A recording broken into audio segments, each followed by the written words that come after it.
Generally, when's the last time that we heard the unvarnished truth from anybody in the Trump administration? Whether it's jobs reports, the state of morale inside the armed forces, the readiness to fight among the armed forces, the issue of restoring the rule of law inside the country. I mean, I've gotten to the point now where I listen, but I don't believe until I see some tangible, concrete evidence. So that's my first observation. Second is Vance, like everybody else in the administration, signed the Israel First Pledge.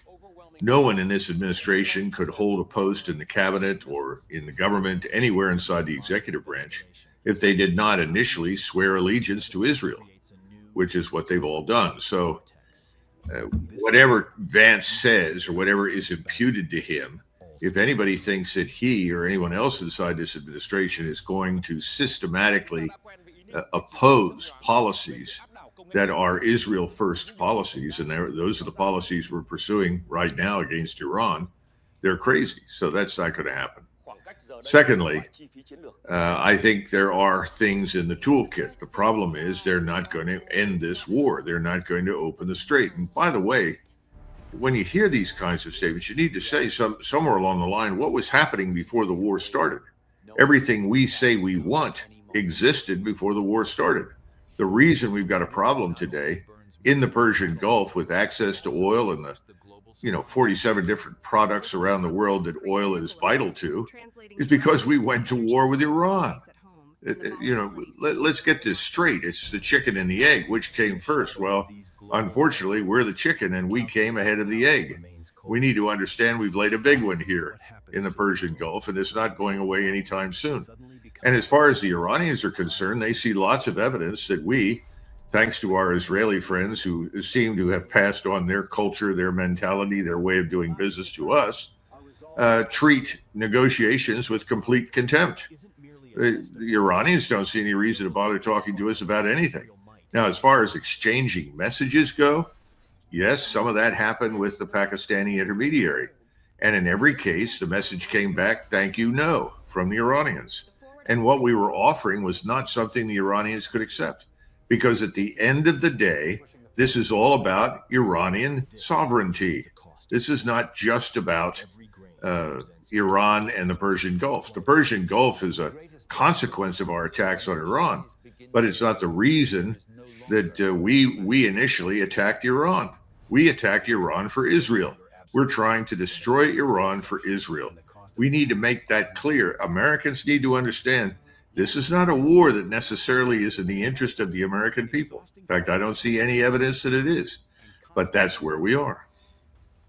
And now then the question is, where are we going? Because President Trump has walked back a number of deadlines, but this one is starting to feel like a lot more firm than any of the others, especially given what happened with this shoot down of the aircraft and what could have been an abortive attempt to have a raid on one of the nuclear facilities that went bad. And then with this statement here, and he repeated it again this morning and expanded on it by talking about civilization and all that kind of stuff. If people are thinking, meaning Trump is thinking that this harsher language will force a breakthrough in the diplomacy and make them give in, the exact opposite is happening. Let me just show you a few examples here. This is Ghalibaf, Speaker Ghalibaf, the Iranian Speaker of their parliament. He said, it is Trump who has about 20 hours. This was last night or early this morning, our time, to either surrender to Iran or his allies will return to the Stone Age. We will not back down. The president, Pezeshkian, says more than 14 million proud Iranians has so far registered to sacrifice their lives to defend Iran. I, too, have been, am, and will remain devoted to giving my life for Iran. The IRGC, they posted this morning. Self-restraint is over. Our response will now be carried out in a way without any consideration, depriving the U.S. and its allies of oil and gas for years. And then the important part here to me, if the U.S. Army crosses red lines, our response will exceed the region's boundaries. That's the second such report I've seen. And then you look at the Iranian people themselves, and they are this morning out on all of these bridges that President Trump has threatened to bring down to show themselves that they are defiant and they are not concerned about any of this. And then you see on this screen here that there is already some activity. We've apparently already started and hit all of these things. Isfahan Railway, well, you can see some of the list of it there, to include Karg Island. What do you make of that?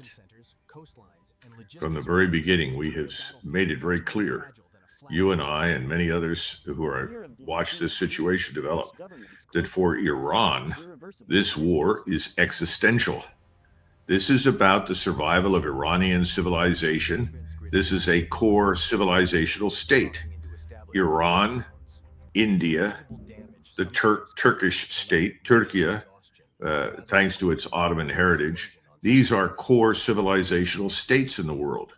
They represent much more than just their own nation state. They represent thousands of years of culture and history.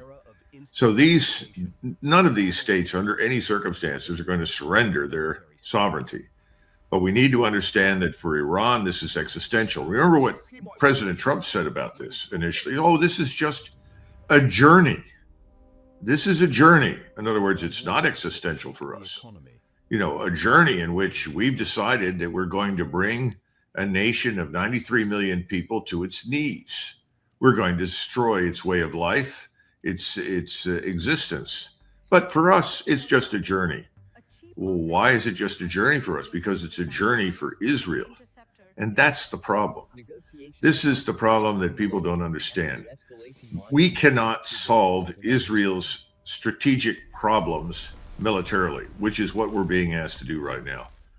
Israel was already widely disliked, if not treated as a pariah in the region anyway. Now, the rest of the Islamic world sees Israel as this menace, this virus that is going to ultimately destroy all of them. And all you have to do is look at the map of Greater Israel. The map of Greater Israel includes much of Saudi Arabia, northern Iraq, Syria, Jordan, the Sinai, and some territory west of the Nile, and of course, at least half of Lebanon. And all of this is part of so-called Greater Israel. Well, we used to have something during World War II called Greater Germany, Großdeutschland. This was the expanded Germany. Ultimately, that actually made more sense than what we're seeing, because at least there were Germans living on the territory, not always in the majority, but there. In this case, we're talking about whole populations that have to be subjected to Gaza treatment. They're going to have to be effectively subjugated, enslaved, or driven out. This is insane. And this is what we are fighting for. People need to understand this. And I don't see any evidence that it could possibly exist. Yeah, but I can sure see a lot of people getting burned down in the effort.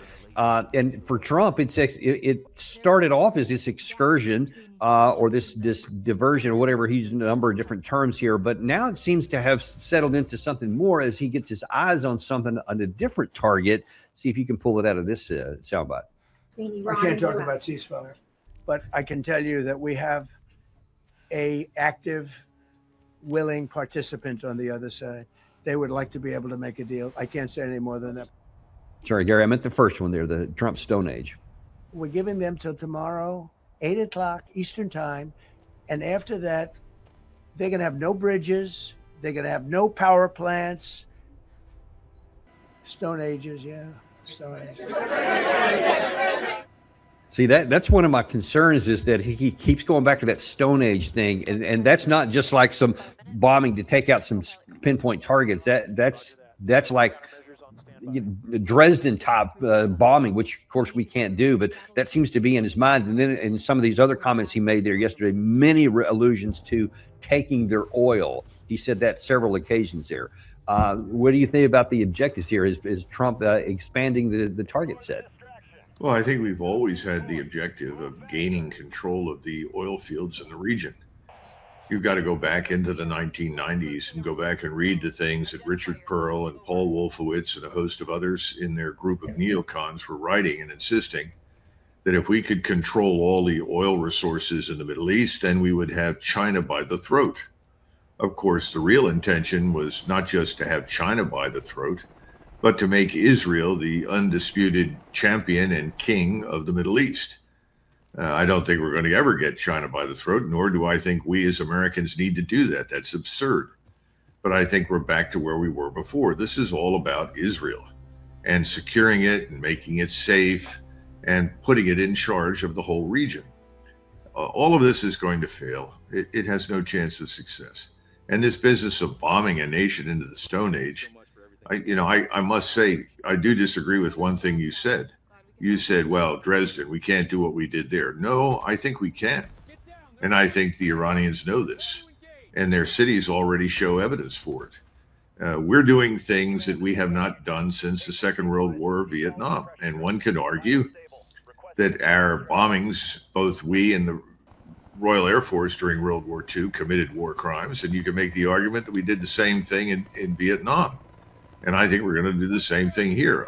Ultimately, you end up destroying power. You put hospitals out of business. The Israelis have been bombing hospitals in Iran and emergency centers ever since the war began. And they launched a number of strikes last night, I think because they worried that they might end up facing a ceasefire.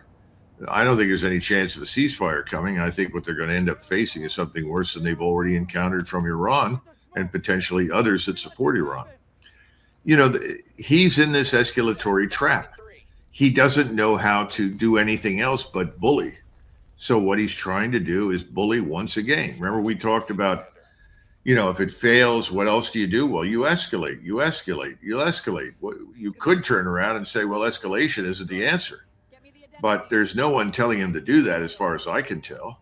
And I certainly don't see great evidence for people standing up at the Department of Defense and telling him, sir, this is not going to work. And if you do this, we could end up in a much wider war with a lot of other people. And by the way, we mentioned escalation beyond the borders of the Eastern Hemisphere. In other words, could there be escalation here in the Western Hemisphere against us? And the answer is yes. The drug cartels, which have always been the real threat to us in Mexico, are for hire, and they have an interest in seeing to it that they continue to move drugs and people back and forth across our borders and coastal waters. So could they possibly cooperate with Iran? Absolutely, without question. There are already Hezbollah chapters down in Mexico. They've never taken any action against us, but they exist. The Sunni chapters, the ISIS / Al-Qaeda, Al-Nusra crowd, they've been much more active in Mexico. But all of these things could blow up in our faces inside our country. They could destroy our refineries, our oil infrastructure. What about our nuclear power plants? Could they cause accidents there? There are a whole range of things. And we have not done what we need to do to secure our own infrastructure. We started under Obama, and Obama diverted all of the money that was supposed to go into modernization of the power grid and other things into the pockets of his campaign supporters. So we didn't get much out of it. We really do need to pay attention to our own domestic infrastructure, particularly our electrical grid, our power grid. So, yeah, I think that could happen. And of course, you talk about who is President Trump listening to. He got rid of, or at least Joe Kent left. So that was one voice of reason that is no longer even in the mix. He had been sidelined since last October anyway. But here's one who is like upfront and possible. Gary, let's go with Lindsey Graham number 2 here, because he thinks that this is a defining moment. Don't be fooled about who the hell you're dealing with here. You're dealing with people that would use a nuclear weapon if they could get it, and they were trying to get it. They've been cheating for years, and God bless Donald Trump for stopping them from having a breakout so they could build 8 or 10 nuclear bombs, and one day they would have used them. So we're going to have one of two scenarios: capitulation of their desire to rain terror on the world through diplomacy, or we're going to have a massive military attack destroying this regime's capability to ever wage war again. I think you know what he's leaning toward. He wants that devastating military attack, and then he said this. There is no commercial purpose for 60% enriched uranium. We need to get our hands on that. They need to give it to us, or we need to take it. As to the Strait of Hormuz, when this is over, if they have the ability to control the straits in the future, I think the world will have failed, and I don't think Trump's going to let that happen. The idea that they control the straits in the future has got to be off the table. The idea that they can come back as the largest state sponsor of terrorism has to be off the table. That they can never have a nuke, they can never make missiles to threaten us in the region has to be off the table. So, I mean, he's just laid out right there, especially in that last part.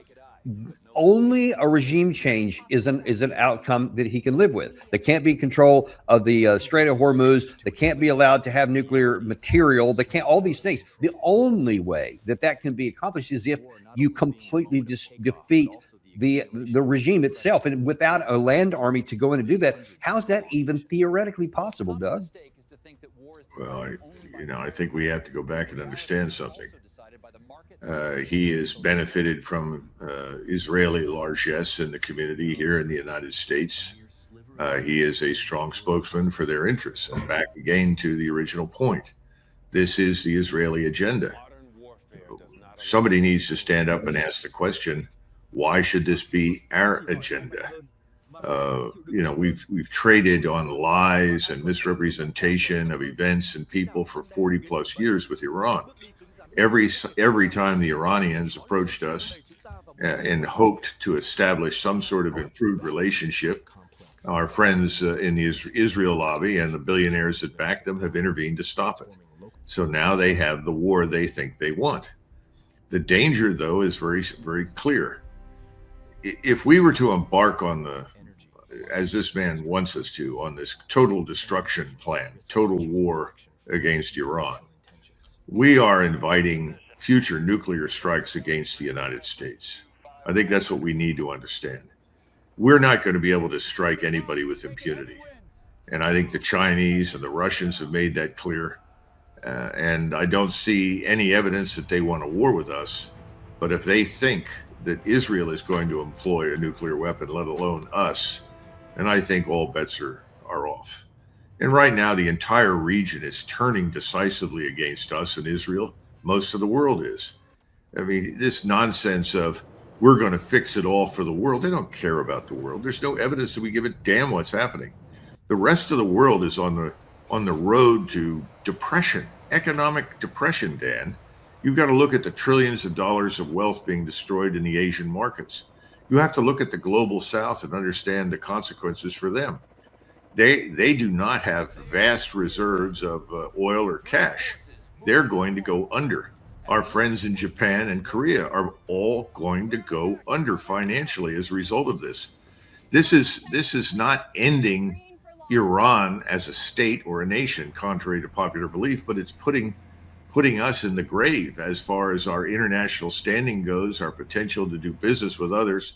We are going to be thoroughly and completely isolated in economic terms, as well as political and military terms, in the near future as a result of what we're doing.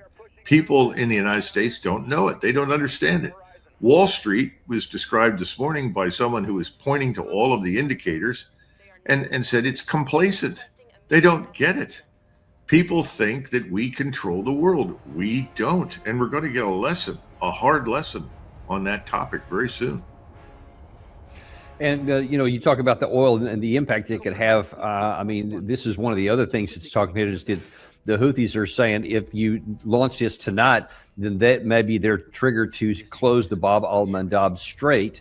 And that would just add yet another major choke point onto global shipping on top of the Strait of Hormuz. And now then you have an increasing percentage that would be cut off. And a lot of people, especially Saudi Arabia, has already been using that as a bypass to the strait. What would that do if the Houthis made good on that, even with Iranian help, which I guess they could do, and to close the Bab al-Mandab also? Well, you recollect the pipeline that ran along what we called during Desert Storm the Pipeline Road. Yeah, I remember that. Yeah. That pipeline can be destroyed at any point in time, anytime the Iranians want to do it.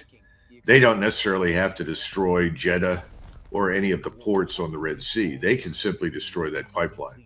Most of the pipelines that are headed north are not functioning now anyway. So the Europeans are really in a desert right now when it comes to oil without oil. I think it's very hard for people to understand that once you close off the Red Sea, that adds several million more barrels of oil offline every day. You're really putting Europe into an impossible position. And we've got to go back. This is not all entirely Trump. I mean, Trump has certainly reinforced failure and made things much worse. But if you go back to the Biden administration was instrumental in destroying the Nord Stream pipeline. And everybody cheered. This is a wonderful thing. We're liberating Europe from Russian blackmail and potential control and influence. It's all crap. And as a result, Europe is being deindustrialized. The population's living standards are falling. Now, on top of that, with the oil not showing up so that you have virtually no energy, unless you burn coal or you can rapidly restore nuclear power stations. That's happening, by the way, in Japan, and I think also in Korea. Without that sort of thing, you're not going to have any power for a very long time. So you're moving into a global depression. So while Trump thinks this is all about him, he thinks this is about his victory, his need to dominate in order to fulfill his promises and obligations to the Israel lobby and its billionaire supporters. It's not. It's about humanity. It's about the people that live on this planet who are going to be suffering for decades as a result of this insanity. And that suffering is going to include famines because the necessary fertilizer isn't available. Russia can't make up the difference. Neither can China. So there is no appreciation for the larger consequences that will ensue from what President Trump is now threatening. But no one is going to tell him that. Nobody there cares. Why? Who is advising the president? Look at them. Who are they? Where did they come from? What do they know? And you can answer your own question. Have you ever run into an Air Force officer that did not believe in his heart of hearts that with enough bombs and enough missiles and enough rockets that the Air Force can't win everything? Have you? I never have. Every Air Force officer I've ever known, that's an article of faith. If you'll just give us all the money, give us all the munitions, all the missiles, all the aircraft we want, we can win any war, anywhere, at any time. I've listened to that for years. So forget the military advice. It's going to be catastrophic. So what does that bring you to? It brings you back to the people that are in the inner circle who are advising him that he's winning and can continue. And who are they? Who are these people? Name them.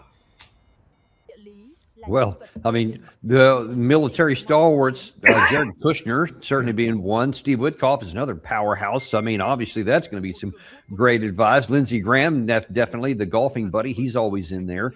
And then let's see, was it Stephen Miller? Yeah, those are the other ones. That well, are then you really, also have Howard Lutnick. You never see a photograph or any film footage of the president in the Oval Office for any length of time without Howard Lutnick standing behind him or next to him, smiling away. I mean, there are people in the White House that are responsible for creating the environment, the information environment that is feeding Trump ostensibly what he wants to hear, and are not telling him the consequences for the larger world we live in. And you mentioned a minute ago that those around are starting to recognize this. Sky News has always been a reliable media outlet for the United States, especially during the Biden administration. They just reflexively said everything about, let's help Ukraine, et cetera. Whatever Trump said in the beginning, they were behind. Well, Professor Clark was on Sky News, and he's saying the quiet part out loud. He very much wants a deal, and the Iranians know that. They think they're in a much better position now than when the war began. Because although for all the destruction that's been 13,000 targets hit, the fact is the Iranians think they're winning, and they're probably right. Politically, they are. And so I think if there is a proposal on the table, the Iranians will be offering up forms of words which they think President Trump will grasp at in order to be able to declare victory and leave. And reopening the straits is easy enough for the Iranians to do because they can close them again. Yeah, that's easy if they want to, but why would they? But I mean, he said the first part right. the Iranians are convinced that they're winning strategically, and I don't see anything on the ground, and I don't see anything militarily. To your point that you just made there, it seems that we have committed everything, put all the chips on the table in the hopes that this air power thing is going to work and that we can just bomb our way to success. But all the physical evidence screams the opposite. So where is that going to leave us tonight at 8 p.m., Doug? Well, I think it's more of the same, only worse. There's still a failure to understand that when you run out of targets, you haven't achieved victory. And that's the assumption. Oh, we ran out of targets. The war is over. We won. That has never worked. Absolutely has not worked. And I think there's a failure to grasp that. Politicians love to believe that if they drop enough bombs on somebody somewhere, they'll give up because they say to themselves, well, I certainly wouldn't live under that kind of constant, uninterrupted bombardment. And if I wouldn't do it, then nobody else will. And they're always wrong. And we discover that people we thought would give up don't give up. Listening to Clark, I think he's utterly missing the point. The Iranians would obviously be grateful for an end to the war. Anybody who's been to war for any length of time and seen the destruction or having had to live in it wants it to end. But the Iranians aren't interested in making Trump look good. They're not interested in giving him a wave that allows him to stand up and say, well, I won. Nobody can challenge me. I don't think the Iranians are interested in that in the least. And that's what he's urging or asserting. I think he's very wrong. I think there's so much blood that's being absorbed today in that region, so much destruction, so many new enemies are being made, and so many others in the region are now thinking that we're going to have to get involved and end this. I just can't sign up for his analysis. This from the very beginning, if you go back and look at us over the last 3 years, or 2 years at any rate, when this began, after 7 October, it was obvious that the whole 7 October thing was not what we thought, and that there was this larger plan that had been set in motion, which we're dealing with now. I expressed a view because I have not been and have never been really anti-Israeli. On the contrary, I saw many virtues in the Israeli state, the Israeli people, and the Israeli armed forces. But we've reached a point now where most of the people in the region privately see no alternative to Israel's removal from the map. And this is something that worried me from the beginning. And we can't fix that. This is the problem. Our military power can do many things. We can't solve this fundamental problem that Israel has with its neighbors. It's viewed as foreign, as alien, and more so now than ever in its history. Any opportunity that might have been on hand for some sort of accommodation between the state of Israel and the larger region is gone. And it's gone. All you have to do is listen to someone like Ben-Gvir, who's very open and honest and talks about why he wants to murder everybody. The same thing effectively that Netanyahu says, but Netanyahu dresses it up in different language. There is no easy solution to this. The real question for us is, where do we go when the next round of war-winning operations fails? Where do we go? And I don't have an answer to that. I think the right answer is to disengage. But everybody in New York City and everybody in Washington, D.C. is going to tell you we can't do that. We have to win this for Israel. Yeah, they're going to say that we can't, we certainly can't lose or even come out seen as losing. And that's the fallacy Dr. Robert Pape was warning about on our show, this escalation fallacy, this escalation trap, where you're going to get sucked into ever increasing and ever costly failures. And I'll end this with your view on one other thing here, because necessary, a prerequisite to make the sane decision that you just articulated, what we should do, means that the guy making the decision at the top, President Trump, has to have the faculties and the wisdom to be able to look at the facts and say, well, this doesn't make sense. This is going to harm me even more. Let's go down this path. But here is a kind of a peculiar moment in the press conference yesterday, where President Trump was making the statement that the Iranian people actually want him to keep bombing and begged him not to stop. You've said Iranians would be mad if you stopped these attacks, but why would they want you to blow up their infrastructure, to cut off their power? Wouldn't that be punishing Iranians for the actions of the regime? They would be willing to, and it's suffering, they would be willing to suffer that in order to have freedom. The Iranians have, and we've had numerous intercepts. Please keep bombing. Bombs that are dropping near their homes. Please keep bombing. Do it. And these are people that are living where the bombs are exploding. And when we leave and we're not hitting those areas, they're saying, please come back, come back, come back. These are the people. I don't know what they do. All I can tell you is they want freedom. You know, I listened to him and I've watched that several times and I've looked at his body language, and Doug, I think he believes that.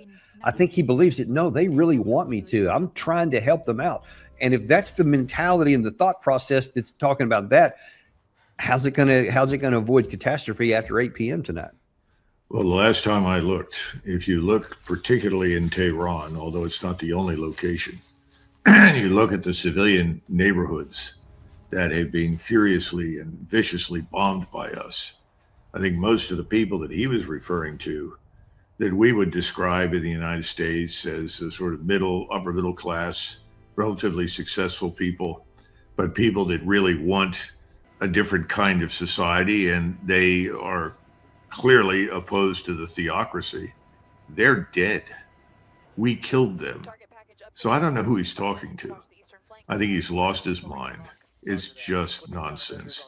Now, maybe somebody is walking in there. I wouldn't put it past Radcliffe over at the CIA to walk in with ridiculous statements like that and say, here, Mr. President, this is an example of how badly they want us to continue because we're bringing them freedom. How stupid is the rest of the world? How stupid are we to believe that whatever we do is bringing freedom, democracy, and human rights to anybody? It isn't. He's told you the truth whenever you care to listen to it. Yes, he wants to grab the oil. Khuzestan, which is right on the border with Iraq, is the area where most of the oil fields are concentrated. He wants that. The Israelis want it. That's how they plan to not just enrich themselves, but to wield strategic dominance over the whole region and potentially elsewhere. So he's told you the truth. So now suddenly he reads a prepared statement, and then he tells you, oh, the poor Iranian people, they want us to continue bombing because they know that's the path to freedom. That's absurd. It's just nonsense. Yeah, and that's we're about to find out. Listen, I know you only got about 5 minutes left here. In the last few minutes, what do you think is going to happen tonight if President Trump, whatever it is he rolls out and does something big and starts hitting power plants, et cetera, what do you think? We'll just keep it tight. What does the next week look like in this war? I know everybody is looking for something brand new. And again, I know that we do have some technologies that can at least facilitate drops in power or the elimination of a power grid for a short period of time. But I don't think that's really what he's talking about. I think he's talking about, frankly, more intensive strikes that are designed to do more harm to Iran in the hopes that this will promote the disintegration of the state and the society. That's all. In other words, it's going to be what you've seen before, only worse. And the Iranians, I think, are prepared for it. And I know that the Russians and Chinese are on the ground in that country now, helping the Iranians, particularly with their air defense capability and other things, in order to prepare for this. And I think the Iranians will survive it, and they will strike back, and this war will not end, which is really what he wants to launch, is a so-called war-ending strike that no country can withstand. It's not going to happen. I just don't believe it. And tragically, this means nothing will change because he's going to continue to come to the podium day after day, week after week, bloviating as he has in the past. He'll try to reassure markets. That won't work. They'll crash. The economy will tank. The financial system will be in crisis. All of these things will happen. He won't be able to master it. And at some point, someone's going to stand up and say, we can't do this anymore. It has to stop. But the people that will feel most of the pain are not living in New York City or Washington, D.C., or in McLean or Potomac, Maryland. They're living in the rest of the country, as you and I both know. They're the average Americans, and they're going to pay a terrible price. It's not just the price of oil. Everybody has to understand there are all sorts of other implications with this. Everything is going to rise. We're going to be quite miserable as a population, and there will be hell to pay. I don't think he is going to step back. It would be wonderful if he announced, on second thought, and after more discussion, I've decided to hold off on what I want to do. That would be great. I'd welcome that. But I don't think that's going to happen because he knows there's no future for his negotiating strategy, which is to hold the population that you're fighting in contempt, to lie to its leaders, and then attack them. Also chokes the global supply chain.